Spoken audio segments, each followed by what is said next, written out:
हालांकि ये बातें हो चुकी हैं कि भाई कौन किसका अवयव है। ओके, तो एम्प्टी सेट ये लिख देता हूँ, एम्प्टी सेट यानी रिक्त समुच्चय, सिंपल। अब ये ऐसा रिक्त समुच्चय जो बना दिया मान लो, और ये इसमें कुछ होता नहीं है ऐसे,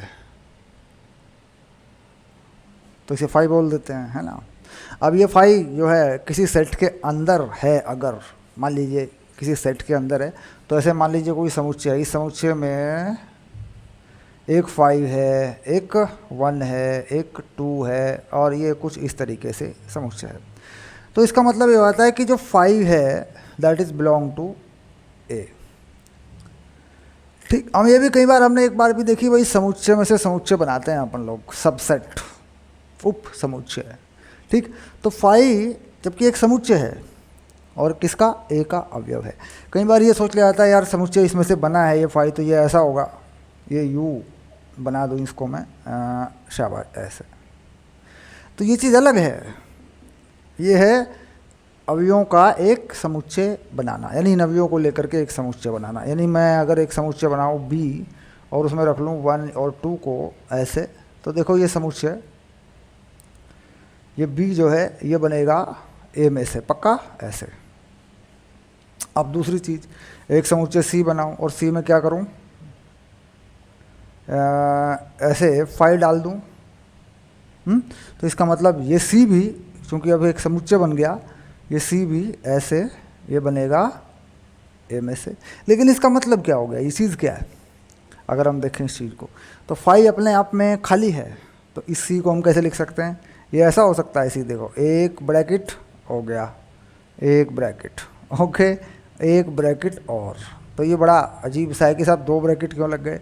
तो जो अंदर वाला ब्रैकेट है दैट इज़ यही वो 5 है। तो खैर यहाँ से बात समझ में आ रही होगी, भाई समुच्चय अगर उप समुच्चय है तो किस तरीके से 5 काम करेगा, है ना। तो और अगर वो एक एलिमेंट, एक अवयव की जगह है तो कैसे काम करेगा। ओके, चलिए, रिक्त समुच्चय क्या है ये हम पढ़ चुके हैं, यानी जिसमें कोई अवयव नहीं होता। धीरे धीरे आगे बढ़ जाते हैं, आगे क्या क्या चीज़ें दी हुई हैं उन्हें पढ़ना शुरू करते हैं। किताब लेकर ही पढ़ाई करें, वीडियो लेक्चर का मतलब ये नहीं है कि बस मोबाइल का बटन दबाओ और पढ़ो। किताब लेकर के बैठ के पढ़ें, पढ़ने की पूरी व्यवस्था होनी चाहिए, पढ़ने की कोई जगह होनी चाहिए, घर में कमरा हो, अपनी टेबल हो, उस पर बैठे हों, है ना। तो टेबल की तो कोई बात नहीं है, पर एक सेपरेट जगह होनी चाहिए अपनी, जिस पर बैठ के, और कोई बड़ी चीज़ नहीं, छोटी सी टेबल जो है रख सकते हैं। प्रॉपर मोबाइल रखें, कॉपी रखें, अपना किताब रखें, बाकायदा जैसे पढ़ना होता है वैसे पढ़िए। बस इसमें सिर्फ फ़र्क इतना है कि आप ट्यूशन सेंटर में नहीं जा रहे हैं बल्कि अपने घर में पढ़ रहे हैं, तो ये तो बहुत अच्छी बात है, हैं। चलिए आगे चलते हैं।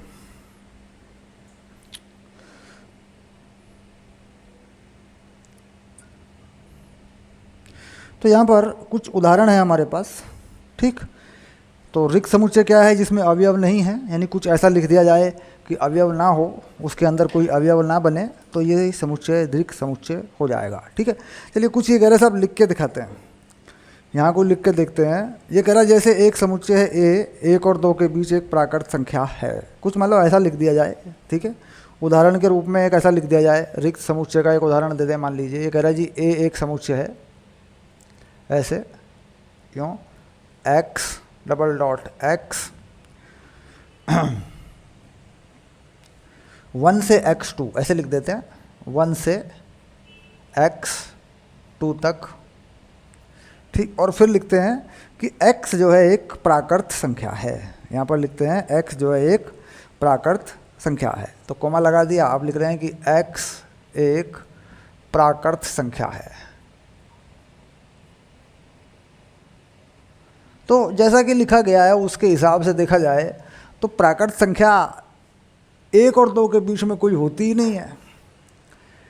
1 और 2 के बीच में कोई प्राकृत संख्या नहीं होती। 1 प्राकृत संख्या होती है, 2 भी प्राकृत संख्या होती है, बीच में कुछ नहीं होता। बीच में होती है दशमलव के नंबर, तो प्राकृत संख्याओं में आते नहीं हैं। तो कुल मिला के ये जो सेट है ए, ये क्या है, कह रहा जी ये तो 5 है, फिर ये तो ऐसा है, बीच में तो कुछ भी नहीं है, ये लीजिए। ठीक, दूसरा भी इन्होंने एक एग्जाम्पल दे रखा है।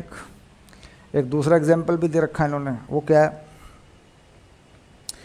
कि बी एक्स स्क्वायर माइनस 2 और एक्स एक परिमेय संख्या है। तो ये बड़ी अजीब बात हो जाएगी। देखो इन्होंने कहा बी है साहब, और बी में x dot x square minus 2 equal to 0 और एक्स एक परिमेय संख्या है। कई संख्या है? परिमेय संख्या। तो ये तो बिल्कुल ही अजीब बात हो जाएगी, क्योंकि अगर मैं इस समीकरण को हल करूं, मान लीजिए मैं इस समीकरण को हल करूं, तो ये कैसी संख्या है? ये तो अपरिमेय संख्या है ना?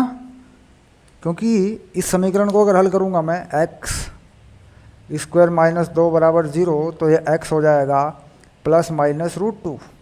तो जो वर्गमूल 2 है यह परिमेय संख्या नहीं है, यह अपरिमेय संख्या है। तो इसका मतलब सिंपल हो गया कि भाई ये समुच्चय बी है, इसमें तो कुछ भी नहीं है। ये बी कैसा है? ये बी बिल्कुल खाली है। यानी एक ऐसी परिभाषा बनाकर दी जाए, एक ऐसा कथन बनाकर दे दिया जाए, लिख दिया जाए जिसमें कुछ हो ही ना। ठीक, अब और देखते हैं तीसरे वाला देख लेते हैं। तीसरे में क्या कह रहा है? तीसरे में देखो, देखते हैं, पढ़ के बता देता हूँ, एक बार देख लेता हूँ। तीसरे में लिखा है मैथमेटिक्स, नहीं ये तो ऊपर वाला सवाल था, और आगे बढ़ते हैं। संख्या 2 से अधिक और एक सम अभाज्य संख्या है। संख्या 2 से अधिक है और सम अभाज्य संख्या है। तो 2 से अधिक कोई संख्या अभाज्य संख्या सम होती ही नहीं है। 2 से बड़ी जो अभाज्य संख्या होंगी क्या होंगी?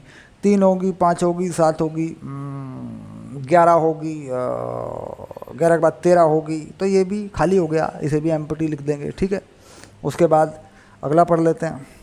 डी में एक्स स्क्वायर बराबर 4 है, एक्स विषम है। तो ये भी सिंपल सी बात है। अगर एक्स स्क्वायर बराबर 4 है, मान लीजिए एक्स स्क्वायर बराबर 4 है, ठीक, तो एक्स होगा प्लस माइनस 2। ठीक, तो ये संख्या विषम कहाँ है? ये तो सम है। तो हम कह रहे हैं, वो कह रहा है जी विषम है, एक्स विषम है। तो ऐसी कोई विषम संख्या है ही नहीं, क्योंकि इसके हिसाब से देखा जाए तो एक्स 2 है, तो ये भी खाली है। कुल मिला के 3 और 4 को पढ़े देखें, और ये भी खाली सेट हैं। ओके, चलिए आगे बढ़ रहे हैं। ये तो सिंपल सा एग्जाम्पल था। परिमित और अपरिमित समुच्चय। ठीक, तो परिमित समुच्चय क्या है? जिसमें अवयवों की संख्या गिनी जा सके, इसे कहते हैं परिमित समुच्चय। और जिसमें अवयवों की संख्या गिनी ना जा सके, जिसमें अनंत अनंत अवयव हो सकते हों, उसे कहते हैं अपरिमित समुच्चय। तो इन दोनों को में से पहचान करवा देते हैं कि भाई कौन सा परिमित है, कौन सा अपरिमित है।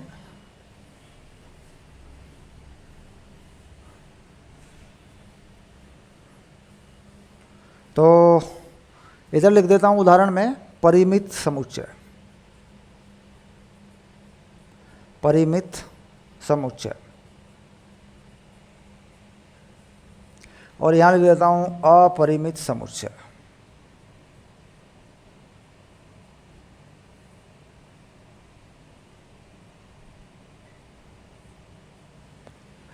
ठीक, तो अपरिमित समुच्चय में क्या है? प्राकृत मैंने लिख दिया, मान लो प्राकृत संख्याओं का समुच्चय।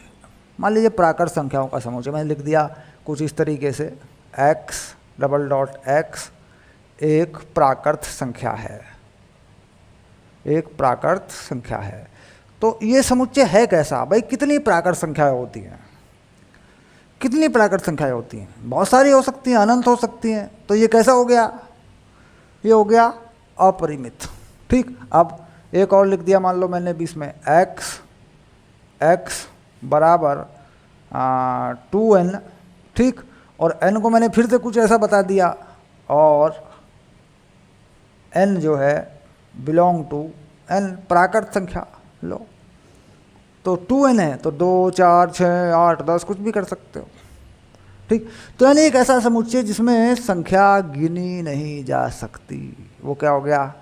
वो हो जाएगा अपरिमित समुच्चय। ठीक, और परिमित समुच्चय में क्या है? मान लीजिए हम परिमित समुच्चय की बात करते हैं। ठीक, तो परिमित समुच्चय में संख्या फिक्स होनी चाहिए। मान लीजिए यहाँ मान लो एक समुच्चय में b इसमें मैं कुछ अपनी तरफ से लिख दूं, ए बी सी डी कुछ भी, बस एक समुच्चय और मान लूँ सी, इसमें लिख दूं कुछ नंबर 1 2 3 4 या कुछ भी, ठीक। तो अवयवों की संख्या सीमित हो तो क्या करते हैं, परिमित समुच्चयों में अवयवों की संख्या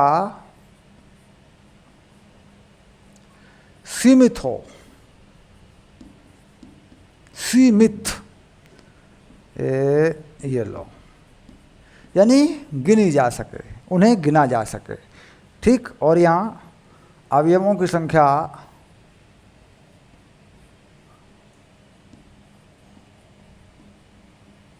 असीमित हो, असीमित,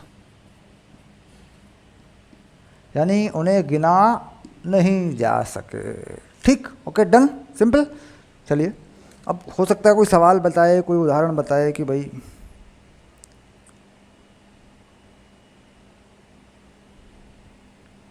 तो बताइए, एक उदाहरण दे रहा है साहब, इनमें से कौन परिमित है और कौन अपरिमित है। ये बड़ा ही बढ़िया सा एक उदाहरण है जो हमें पहचान करवा देगा।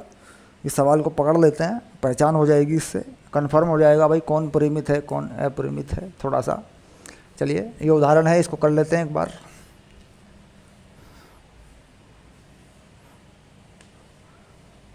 शाबाश। उदाहरण नंबर 6 में क्या कह रहा है ये, इसने कुछ पॉइंट बनाए हैं, 1 2 इसमें हैं कुल मिला के 5 पॉइंट, ठीक है, 3 4 और 5। फटाफट जो भी इसने लिखा है वो मैं लिख देता हूँ। पहले वाले में लिखा है इसने x डबल डॉट x और x बिलोंग टू n और x minus 1 x minus 2 equal to 0, x minus 1 x minus 2 equal to 0 और बंद कर दिया इसको, ये रहा। ओके, आगे x belong to n x square equal to 4, तो इन्होंने फिर यही कहा x बिलोंग टू n और x स्क्वायर इक्वल टू 4, यानी आपको देख के ये बताना है कि किस में अवयव की संख्या फिक्स है, सीमित है, गिनी जा सकती है, किस में नहीं गिनी जा सकती है। तो देख के सोच के बताओ। नंबर 3 x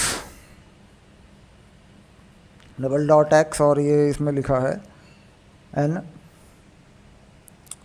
और 2x माइनस 1 इक्वल टू 0 और 2x माइनस 1 इक्वल टू 0 और ये बंद। अगले वाले में x n एक अभाज्य संख्या है। अगले वाले में कहा x एक अभाज्य संख्या है, एक अभाज्य संख्या है। तो अंदाज़ा हो रहा होगा कि भाई किस में संख्या गिनी जा सकती है। 5 x n एक विषम संख्या है। इसमें लिख रहे हैं कि x double dot x belong to n और x एक विषम संख्या है और ये हो गया बंद, ठीक। तो ज़रा ध्यान दें और बताएं कि किस में अवयवों की संख्या गिनी जा सकती है और किस में नहीं गिनी जा सकती है। Okay, done. तो सबसे पहले देखते हैं भाई इसमें है क्या, इसमें क्या है। कह रहा जी x एक प्राकृत संख्या है और इस नियम के अनुसार है, जो भी ये लिखा है। तो यहाँ से साफ साफ नज़र आता है यार कि x माइनस 1 और x माइनस 2 तो साफ साफ नज़र आ रहा है कि ये समुच्चय ही इतना सा है। इसमें एक 1 है एक 2 है बस, और इसमें कुछ है ही नहीं। दोनों प्राकृत संख्या हैं और इस समीकरण का हल है x माइनस 1 x माइनस 2 बराबर 0। तो ये कैसा है, कह रहा है ये तो साफ परिमित है, ये समुच्चय तो परिमित है, इसमें तो 2 ही अवयव हैं। ओके, अब ये भी कुछ ऐसी ही कहानी है। x एक प्राकृत संख्या है और 4 है, तो x स्क्वायर बराबर 4 है। तो ये क्या बता रहा है, ये कह रहा है x स्क्वायर बराबर 4, तो x बराबर प्लस माइनस 2 और लेनी है प्राकृत संख्या, तो 2 आएगी। तो कुल मिला के ये साहब इसमें तो एक ही अवयव है, ये लो, तो ये तो परिमित है। क्लियर हो गई बात बिल्कुल। क्योंकि एक्स स्क्वायर बराबर 4 है, लेकिन लेना क्या है, कहते लेना है प्राकृत संख्या। तो एक्स स्क्वायर बराबर 4 होने से एक्स के 2 मान आएंगे, +2 -2। लेकिन समुच्चय में क्या रखना है, प्राकृत संख्या। तो प्राकृत संख्या में तो एक ही मान आएगा 2, तो इसमें तो एक ही अवयव है, बात खत्म। अब इसमें देख लेते हैं प्राकृत संख्या है, ये देखो x belong to n 2x - 1, तो 2x - 1 = 0। इसे हल कर लेंगे तो x आएगा 1/2। और यहाँ क्या है, x प्राकृत संख्या है, कह रहे जिसमें तो कुछ भी नहीं है, x का मान आ क्या रहा है 1/2। और लेना क्या है, अगर x प्राकृत संख्या हो तो लेना है, नहीं तो नहीं लेना है। तो ये तो खाली है, इसमें तो कुछ भी नहीं है, ये लो तो खाली है, तो ये भी परिमित है, इसमें कुछ है ही नहीं, अब यही नहीं है इसमें, तो ये लो।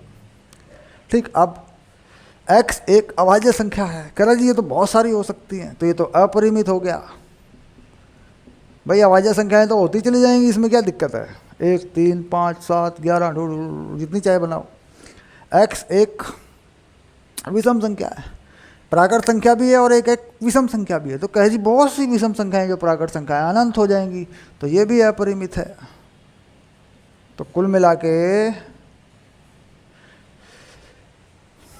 ये हो गया परिमित और अपरिमित, यानी किसमें अवयव गिने हुए हैं, गिन सकते हैं, वो परिमित है, जिसमें नहीं गिन सकते हैं वो अपरिमित है। सिंपल सी बात है। ओके, चलिए शाबाश, पहचान हो गई, आगे बढ़ते हैं।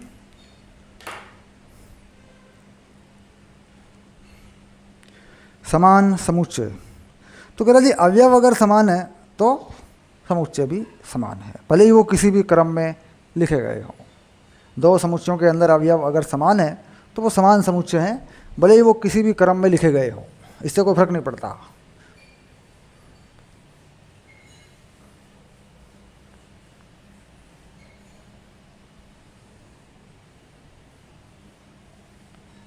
ये सारी चीज़ें हम पढ़ चुके हैं अच्छे से, ये किससे कैसे कैसे समुच्चय किस किस प्रकार के हैं, ये सारी चीज़ें हम एक बार अपने बेसिक लेक्चर में ले चुके हैं। समान समुच्चय मतलब अवयव भले ही किसी भी क्रम में लिखा हूँ, जैसे मान लीजिए कोई समुच्चय ए है, सपोज इसमें लिखे हैं 1 2 5 3 4, ये लिखे हैं ऐसे, और एक समुच्चय और है ऐसा ही ए बी, इसमें लिखे हैं 1 2 3 4 5, या कुछ और क्रम है लिखने का, तो ये दोनों बराबर हैं। यानी समुच्चय में अवयवों का क्रम कोई मायने नहीं रखता, समुच्चय में अवयवों का क्रम कोई मायने नहीं रखता, किसी भी क्रम में लिखे हो इससे फर्क नहीं पड़ता। बस समुच्चय का यह है कि उसमें एक अवयव 2 बार ना लिखा हो, क्रम कुछ भी हो। ठीक है, तो यानी अगर समुच्चय में अवयव वही हैं, दोनों में किसी भी क्रम में लिखे हों तो वो बराबर ही होते हैं। ये लो, पक्का, डन, आगे बढ़ जाते हैं। समान समुच्चयों के युग्म छांटिए, यदि ऐसा कोई युग्म है और कारण भी बताइए।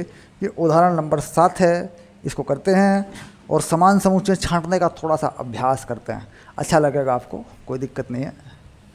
उदाहरण नंबर 7,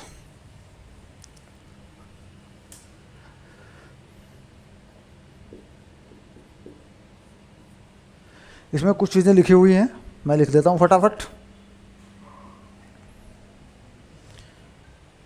समुच्चय लिखे हुए हैं ए, आगे वाला समुच्चय है बी, फिर समुच्चय है सी, और फिर है डी, और फिर है ई, और फिर है बस ई तक है। तो ए में कह रहा है इसमें तो कुछ भी नहीं है, इसमें तो एक अवयव है बस, और जिसे हम कह रहे हैं वो 0 है जी, ठीक है। बी में x है 15 से छोटा, 15 से बड़ा, 5 से छोटा, अजीब हो गया। कह रहा जी बी में भी कुछ गड़बड़ है, ज़रा देखें क्या गड़बड़ है। x.x, ये x है 15 से बड़ा और 5 से छोटा, ठीक। तो बी में क्या फिर x 15 से बड़ा लेना है, 5 से छोटा लेना है, तो बड़ी गड़बड़ हो जाएगी। 15 से छोटा 5 से बड़ा करो तब तो कुछ आए, 15 से बड़ा 5 से छोटा, इसका मतलब ये तो खाली है भाई, इसमें तो कुछ है ही नहीं। ये लो, ये लो, एम्प्टी सेट, कुछ नहीं है इसमें, ठीक। आगे चलिए, उसके बाद x x minus 5 equal to 0, ये रहा लो। ठीक, तो साफ साफ दिख रहा है सी में क्या है, तो सी में क्या आएगा अगर देखा जाए तो सी में तो 5 ही आएगा। ये लो भाई, x माइनस 5 इक्वल टू 0 है तो उसमें तो एक ही अवयव आएगा, ये लो 5 आएगा बस, ये लो पक्का। इसके बाद d x square equal to 25, d कह रहे हैं x dot x square equal to 25। तो इसमें कौन कौन आएंगे ज़रा बताओ देख के। प्लस माइनस 5 कोई शर्त नहीं है, 2 आ जाएंगे, ठीक है। यानी इसमें आएगा 5 माइनस 5, ये लो पक्का, ऐसे भी लिख सकते हैं। समीकरण इतने इतने का एक धन पूर्णांक मूल है, यानी यहाँ पे लिखा हुआ है x डॉट एक्स, समीकरण है x square minus 2x plus 15 बराबर 0 का धन पूर्णांक मूल है। अब देखना पड़ेगा धन पूर्णांक मूल इसमें है भी या नहीं तो ये सेट भी एम्प्टी हो जाएगा। इस समीकरण को हल करके देखना पड़ेगा कि इसमें धन पूर्णांक मूल है भी कि नहीं है। पहले तो इसको हल करें फिर पता करें। देखो x square minus 2x plus 15 बराबर 0, गुणनखंड करो, 5 या 15 कर लें, हो जाएगा। चलो देखते हैं ये क्या, 5 माइनस 3 है तो x square minus 5x plus 3x plus 15 equal to 0 हो गया, माइनस 2x फाइनल। अब x कॉमन ले लो, x minus 5 plus 3 x plus 5 हो गया 0, तो नहीं हो रहा है गुणनखंड हुआ ही नहीं, क्योंकि 5 या 15, एक 5 एक 3 होना चाहिए था, तो गुणनखंड हुआ ही नहीं है। यानी इसका कोई वास्तविक मूल है ही नहीं, वास्तविक मूल नहीं है। होता तो गुणनखंड हो जाते भाई। 5 या 15, 5 और 3 घटा के मैंने जुगाड़ लगा दिया, लेकिन यहाँ तो कुछ हुआ ही नहीं, क्योंकि ये तो दोनों सेम आने चाहिए। एक तरीका हो गया बी स्क्वायर 4ac, तो बी स्क्वायर बड़ा होना चाहिए 4ac से, वो नहीं हो रहा इसमें तो बी स्क्वायर 4ac होता है, श्रीधराचार्य सूत्र लगाते हो, खल बुला के गुणनखंड नहीं हुए, सीधी सी बात है, एक्स का कोई मान नहीं आया। तो ये ई भी एक खाली सेट हो गया, ये लो ठीक। अब जरा देख लें कौन कौन से समुच्चय समान हैं। तो कह रहा साहब बी खाली है, ई खाली है, ओके। क्या क्या फाइनल हुआ, क्या क्या फाइनल हुआ? कह रहा साहब बी खाली है और ई खाली है, ठीक। इसका मतलब हो गया कि बी बराबर ई हो गया, पक्का। समान समुच्चय ये हैं। उसके बाद बाकी कुछ नहीं। कह रहा साहब इसमें एक्स स्क्वायर 25 है, पढ़ लेते हैं। अगर इसका धन पूर्णांक लेना हो तो फिर 5 और 5 यानी सी और डी बराबर हो जाएंगे, ऐसा हो सकता है, लेकिन ऐसा लिखा होना चाहिए। नहीं, ऐसा कुछ नहीं लिखा, ठीक। तो इसका मतलब सी और डी भी बराबर नहीं है, क्योंकि डी में 2 अवयव हैं, है ना। तो कुल मिला के बी और ई बराबर हैं, बाकी कोई किसी के बराबर नहीं है। इसमें 0 है, इसमें एक अवयव है 0, तो कहीं ऐसा नहीं मान लें कि इसमें 0 है भी खाली है। खाली होना मतलब 0 भी नहीं है, क्योंकि 0 भी एक अवयव है। तो कुल मिला के बी और ई जो है वो बराबर हैं, बाकी सब असमान समुच्चय हैं। ओके, डन, शाबाश।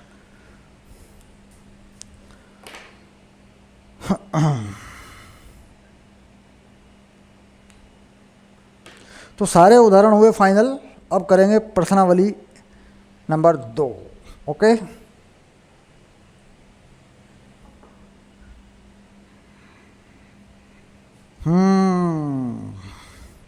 ये उतना मतलब इंटरेस्टेड चैप्टर नहीं है, इतना सोचते हैं भाई बढ़िया मज़ेदार चैप्टर है। अगर बेसिकली फलन ज़्यादा बढ़िया चैप्टर है एज़ कम्पेयर टू समुच्चय, क्योंकि समुच्चय बनाना एक व्यवस्था है, और दैट इज़ कि समुच्चय सिर्फ गणित वाले लोग नहीं पढ़ते, बहुत लोग पढ़ते हैं। सो सेट का इस्तेमाल जो कि फलन बनाने में किया जाता है, उसीलिए ये सेट यहाँ पढ़ाई जा रही है। चलिए खैर, ये अब एक उदाहरण और है, उदाहरण नंबर 8 है, उसे पढ़ लेते हैं, देख लेंगे। निम्नलिखित समुच्चय युग्मों में से कौन से समान है? वो ठीक है, आप बता सकते हैं, कोई बड़ी चीज़ नहीं है वो, ये सिंपल है। आप क्योंकि बेसिक बहुत कुछ पढ़ लिया आपने, तो ये सब चीज़ कर सकते हैं आप, कोई दिक्कत नहीं भी करें कोई फ़र्क नहीं पड़ता, क्योंकि जो है वो कर लिया आपने। अब आ गया प्रश्नावली 1-2, उसके देखते हैं कौन से रिक्त समुच्चय के उदाहरण हैं। तो ये शुरू करते हैं, देखते हैं कौन कौन सा रिक्त समुच्चय का उदाहरण है। प्रश्नावली 1-2, दूसरी प्रश्नावली है प्रश्नावली 1-2। इसका पहला सवाल है भाई कौन रिक्त समुच्चय है। तो कौन रिक्त समुच्चय है, तो अपने तरीके से पढ़ के देख लो एक बार, अपने तरीके से भी फाइनल करो, क्योंकि इसमें कुछ ऑप्शन है, मैं यस नो करके लिख दूंगा, ठीक, पढ़ दूंगा मैं और फिर बता दूंगा, ठीक है, थोड़ा कि बोर्ड पे लिखना। इसमें 4 हैं, 4, फर्स्ट, सेकंड, थर्ड और ये फोर्थ, ठीक। तो यहाँ में लिखना है मुझे रिक्त समुच्चय, कौन रिक्त समुच्चय, तो यहाँ लिखूंगा यस नो, ओके, ठीक है, पक्का। यस नो में लिख के काम चलाया जा सकता है, कोई दिक्कत वाली बात नहीं है।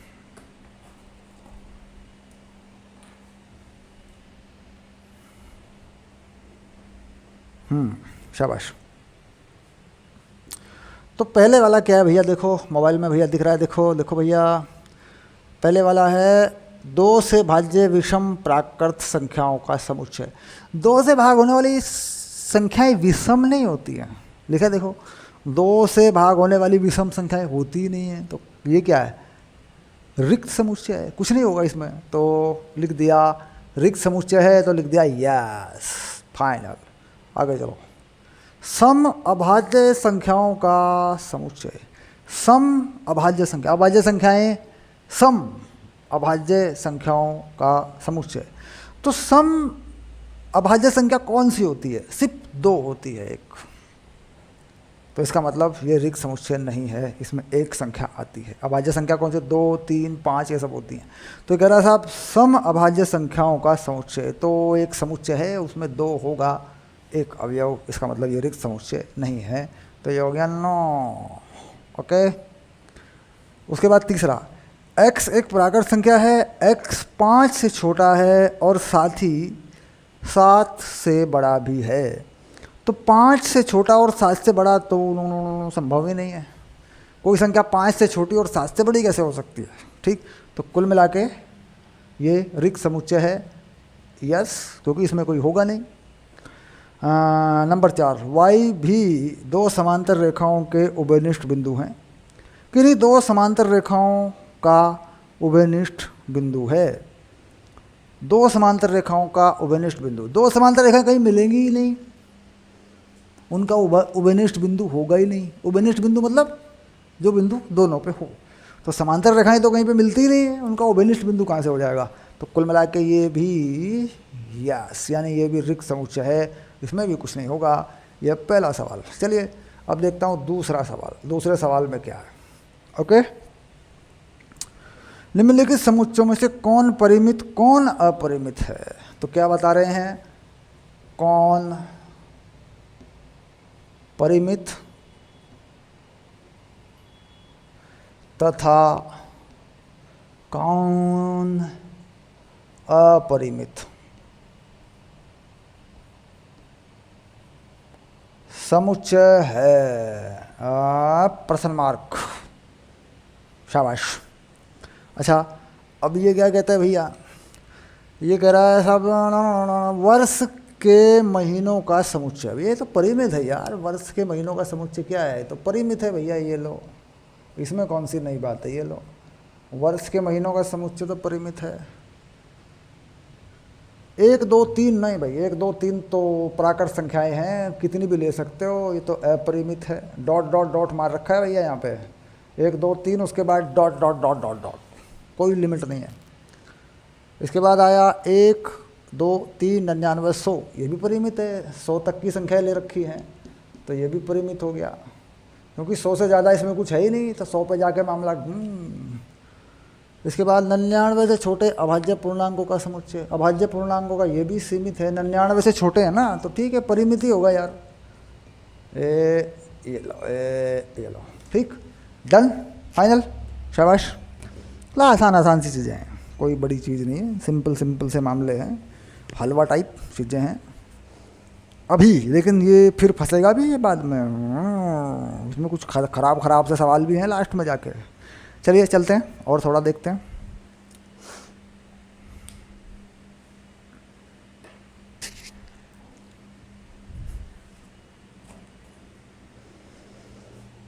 क्वेश्चन नंबर 2 हो गया। चलिए सवाल नंबर 3 को देख लेते हैं एक बार।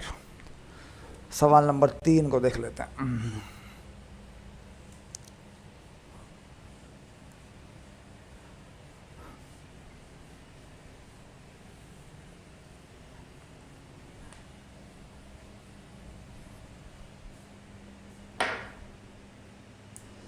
सवाल नंबर 3 पे आ जाओ बच्चों। क्या कहता है सवाल नंबर 3? निम्नलिखित समुच्चयों में से कौन प्रत्येक के लिए बतलाइए कि कौन परिमित और कौन अपरिमित। फिर से वही हो गया यार, 3 नंबर में भी वही है। चलो देख लेते हैं। क्वेश्चन नंबर 3 में वही बताना है, परिमित या अपरिमित। बस बस बस बस बस बस बस बताओ बताओ बताओ बताओ बताओ। ये रहा, ठीक। कितने पार्ट हैं इसमें? इसमें हैं 5 पार्ट, यानी फर्स्ट, सेकंड, थर्ड, फोर्थ, 5। वाह, very good very good very good very good very good. ठीक है, चलो पढ़ना शुरू कर देते हैं। क्या कहते हैं? एक्स अक्ष के समांतर रेखाओं का समुच्चय। एक्स अक्ष के समांतर रेखाओं का समुच्चय, जितनी चाहे समांतर रेखा खींच लो यार, ये तो अपरिमित है, दुनिया जानती है, इसमें कौन सी नई बात है। समांतर रेखाओं की संख्या थोड़ी ना है, जितनी चाहे खींचो लो। दूसरा नंबर, अंग्रेजी वर्णमाला के अक्षरों का समुच्चय। सबको पता है यार, 26 अक्षर हैं इसमें, परिमित है यार। ये लो, ये ले 8वीं क्लास का बच्चा बता देगा यार। नहीं तो 2nd क्लास का बच्चा बता देगा, 1st क्लास का बच्चा बता देगा। उन संख्याओं का समुच्चय जो 5 के गुणन हो। अरे बाप रे, कितनी भी हो सकती हैं यार, 5 की गुणा वाली तो बहुत हो सकती हैं, तो ये अपरिमित हो गया। ये लो। और चलो, पृथ्वी पर रहने वाले जानवरों का समुच्चय, क्या पता कितने हैं। अपरिमित। इतने जानवर हैं बाबा, पता भी नहीं है। अच्छा, उसके बाद मूल बिंदु 0 0 से होकर जाने वाले वृत्तों का समुच्चय, ये भी अपरिमित है। कितने चाहे वृत्त बना लो, क्या फ़र्क पड़ता है। मूल बिंदु से होकर जाने वाले वृत्त कितने बनेंगे? कितने ही बना लो, कितने ही वृत्त पास कर लो, क्या फ़र्क पड़ता है। तो डेट डन। चलिए अब आता है क्वेश्चन नंबर 4। शाबाश, क्वेश्चन नंबर 4 की तरफ बढ़ रहे हैं बच्चों। यही कर देता हूँ फाइनल। अभी हल्का चल रहा है, ध्यान रखना, ये चैप्टर बहुत भारी भारी भारी भारी मुसीबत खड़ी करेगा ये। शाबाश। क्या कहता है? निम्नलिखित में बतलाइए ए बी है या नहीं, यानी बताइए ए और बी है या नहीं। शाबाश। इसमें ए फर्स्ट, सेकंड, कितने हैं भाई कुल मिला के? इसमें 4 हैं। Okay done. और चारों में क्या लिखा है? ए, यहाँ लिखा है बी। शाबाश, 2 चीज़ें हैं। ए में है A B C D, A B C D E F G H. चलो, और बी में क्या लिखा? बी में लिखा है डी सी बी ए। चीज़ वही लिखी हुई है, डी सी बी ए। शाबाश, ये लो। ओके,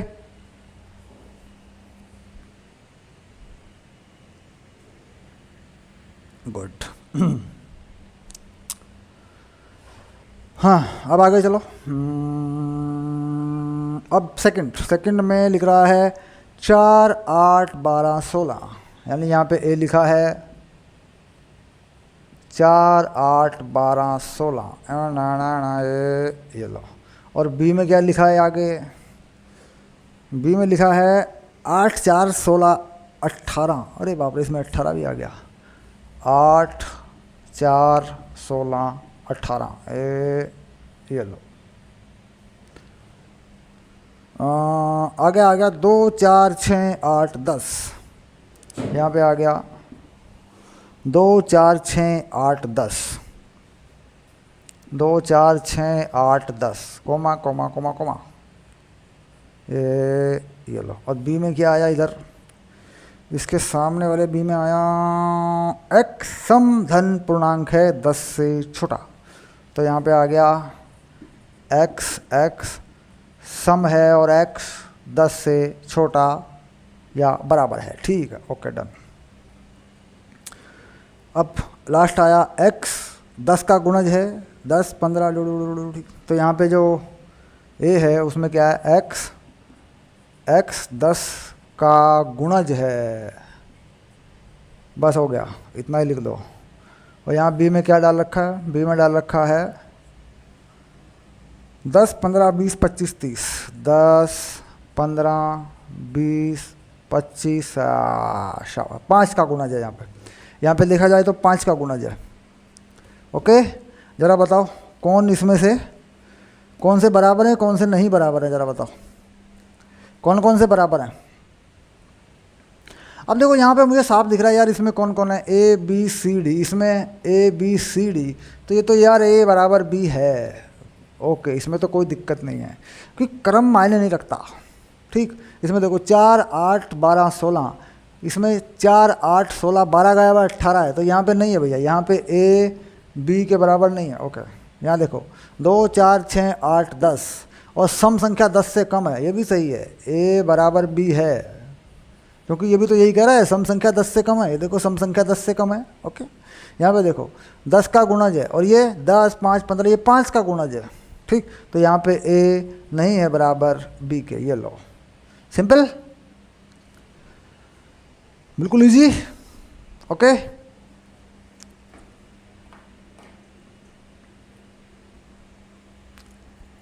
बढ़ते चलो, जो बोर्ड पे लिखा है तुम देखना चाहोगे, लो देख लो, कुछ सवाल ववाल कोई देखना हो तो देखें, अपना करें। ये यार ये जो ग्रीन मार्कर है ये इस पर कुछ दिख नहीं रहा ना बढ़िया, हाँ, इसको हटा दूंगा मैं, ज़रा ग्रीन मार्कर को चेक करूँ एक बार, दिख रहा है कि नहीं दिख रहा है इसमें कुछ।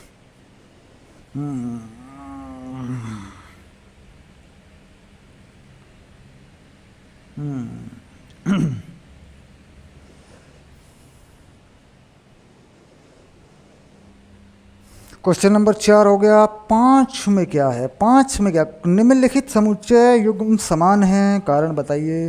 और समान समुच्चय बताने, पहले में 2 और 3 है और दूसरे में x 5 इतने इतने का हल है, तो ये नहीं आएगा x 5, 2 और 3 आ जाएगा, x + 2 3 दूनी 6, हाँ आ जाएगा भाई, 2 और 3 आएगा, लेकिन माइनस में आएगा, पक्की बात है। तो कुल मिला के ये 5 नंबर का पहला समान नहीं है।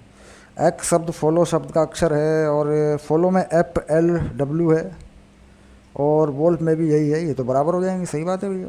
तो कुल मिला के 5 में पहला समान नहीं है, दूसरा समान है। पहला समान क्यों नहीं है, क्योंकि यहाँ पे समीकरण है x² + 5x + 6 = 0, इसका हल होगा -2 -3, क्योंकि जब x का मान निकालोगे एक आएगा -2 एक आएगा -3, और इधर क्या देखा है 2 और 3 दे रखे हैं, तो बराबर नहीं है ये। नंबर 6, नीचे दिए गए समुच्चयों में से समान समुच्चयों का चयन कीजिए। समान समुच्चय देख लेना, 2 4 6 12, 2 4 8 12 नहीं, एक में का तो कोई समान नहीं है, 1 2 3 4 है, डी के बराबर है, यानी बी और डी बराबर आ गए। देखो चेक कर लो, बी और डी लास्ट वाले छठे क्वेश्चन में बी और डी समान है, बी में 1 2 3 4 हैं, डी में भी 1 2 3 4 हैं। उसके बाद सी में है 4 8 12 14, ये तो किसी में भी नहीं, कोई इसके समान नहीं है। उसके बाद एफ में 0A है, 0A किसी में नहीं, ओके कोई समान नहीं है। जी में 1 - 1 है, ई में 1 - 1 है, ये बराबर है, जी और ई बराबर है। Okay finish. ठीक, सवाल हो गए सारे टनाटन। मैंने सिर्फ नहीं लिखा सवाल नंबर 5 6 में तो कुछ है ही नहीं यार, 5 नहीं लिखा मैंने क्योंकि 5 में लिखने वाली कोई बात नहीं है। पहले वाले का मैंने बता दिया, समीकरण x² + 5x + 6 = 0 का जो हल है वो क्या आएगा, मान निकालना, एक आएगा x बराबर -2, एक आएगा -3, तो समुच्चय में कौन होगा, -2, -3 होंगे, और इधर a में पड़े हैं 2 और 3, तो इसका मतलब ये बराबर नहीं है, डन। ठीक, अब आगे पढ़ेंगे उप समुच्चय, और उप समुच्चय पर बाकायदा ईमानदारी से पढ़ेंगे, और इसमें सारी चीज़ें हमने पहले एक बार पढ़ भी रखी हैं, फिर उप समुच्चय पे सवाल करेंगे। ठीक, ओके मिलते हैं अगली क्लास में। उप समुच्चय। ओके।